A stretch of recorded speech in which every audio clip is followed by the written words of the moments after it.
Hey y'all, morning. I was walking out to check my mail and I noticed something as I walked by. I kind of glanced over into my park-like setting and right there, can you see it? We'll walk to it.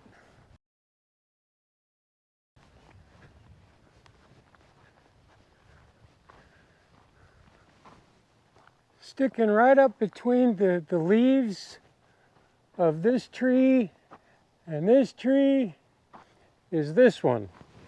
I kind of noticed it was kind of, I guess if you call a tree bleeding, that's what this would be. But it's dead.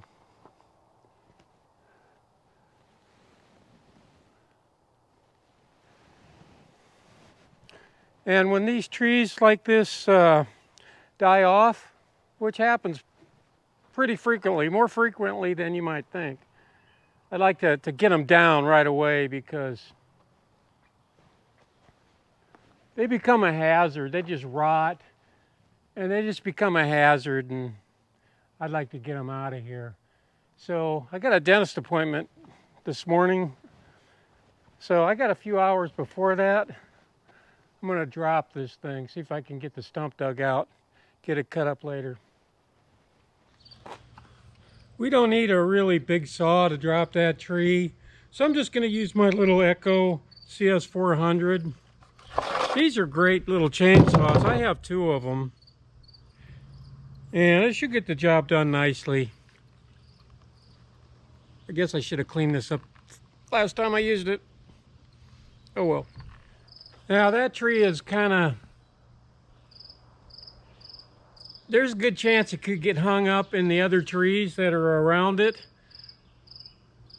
But that's okay because I got a big cable and a tractor, so if it gets hung up, I'll just tie a cable around the bottom of it, and I'll be far enough away with the tractor and the cable to just pull it loose from the base. If that becomes an issue, which hopefully it won't, but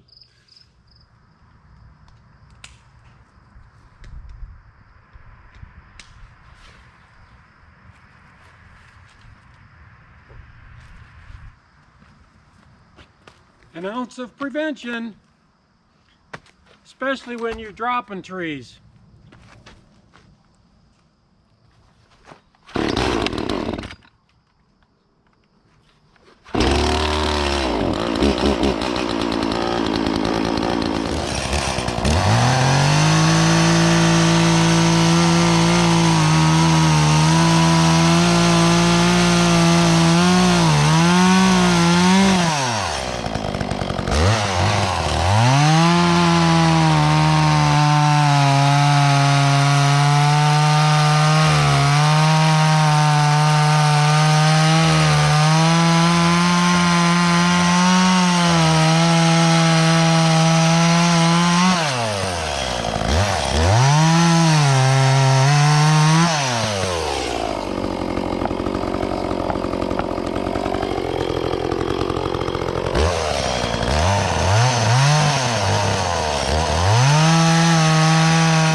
here's what happens. It's like the whole top half of this tree just rotted through. And I've seen it so much since I've lived here. What happens is a big windstorm like we had the last 2 days comes through, if it would have been worse, and it'll just break the whole top half of this tree off. It isn't good. I mean, it's out here in the middle of, you know, not where any buildings or anything are at. But it could have hit a bear. It could have hit a deer or a turtle or something and killed it. So I saved something in the future. Yeah.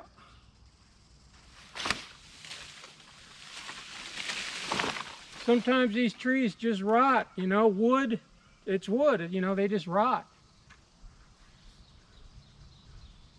And, you know, it's a really wet year, so, all right, get the rest of this cut up.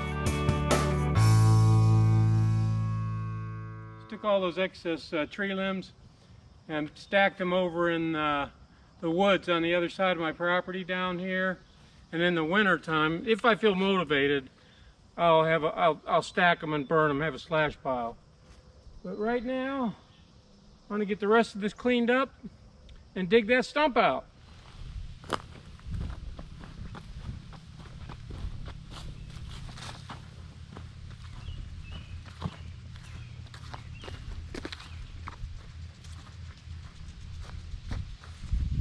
This will make some good firewood.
I'll put this over in the wood pile, cut this up later.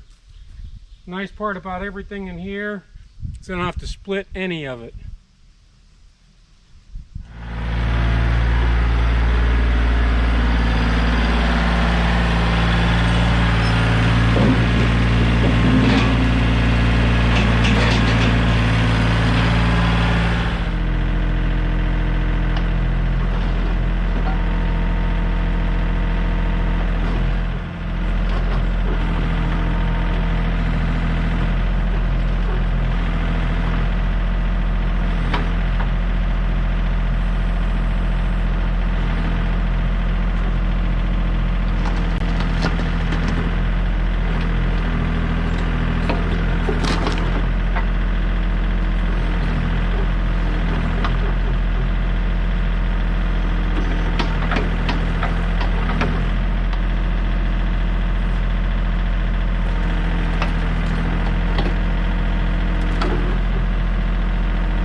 I'm gonna go get a load of compost. Now that I got that hole filled in, layer of compost over top of it should do the trick.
There, I just need to put down some grass seed, and it's like it was never there. Now I'm going to take the tractor over from that little corner of ground that I cleared with the brush cutter yesterday and smooth that out and call it a day. Get that ready for some seed too.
Now what I'll do every time I'm cutting grass, which is all the time, is I'll take this corner back. Well, I've never had this corner, so I'll take it over for the first time and I'll just keep cutting it. I'll just keep cutting it, keep cutting it. That's what I do every time I do the brush cutting thing. I don't know why, it's just, it works, you know, year in and year out. I take 6 to 10 feet extra, especially around the gardens. So,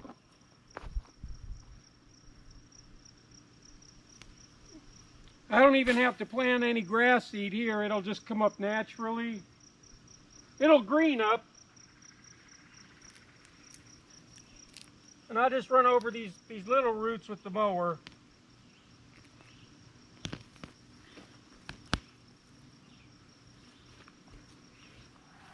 Tractors are not made for the woods at all. Best to keep your tractors out of the woods. Or at least wait till you know this, if you don't already. Underneath the tractor, there's no protection. There's hydraulic lines, and your radiator, your transmission, your engine, your axle, everything is showing. There's nothing protecting it. So, like, could very well happen is if you're out, you're trying to clear some debris or something in the woods, you could hit a property stake, a cinder block, a stump, anything, and it'll just tear the crap out of the underside of your tractor. I don't know why, I don't know if they even make a tractor that would have a complete undercarriage. That would make it pretty heavy, so probably not. That's where your track loader comes in. You know, my Kubota is, if you looked underneath my Kubota, it's just on one giant plate of steel. That's what it's made for, just to haul ass into the woods and just crunch everything in sight. The only reason I'm not using it to do this stuff, because the downside is they just tear the shit out of your yard. You know, they just do. I mean, I could have come in off the road that way. I could have probably did it, but I didn't. So what I'll do is I'll wait till fall, and after the leaves fell off the trees, I'll take all of this debris here and I'll just smash it into the woods and just run over it, and it'll just compost itself. It always does. That's what I've been doing, and it works really well. So plus, you know, I like the look of it after I get it all nice and leveled out and everything. So I do that every year. So, hey you guys, another day gone. Thanks for watching. See you on the next one.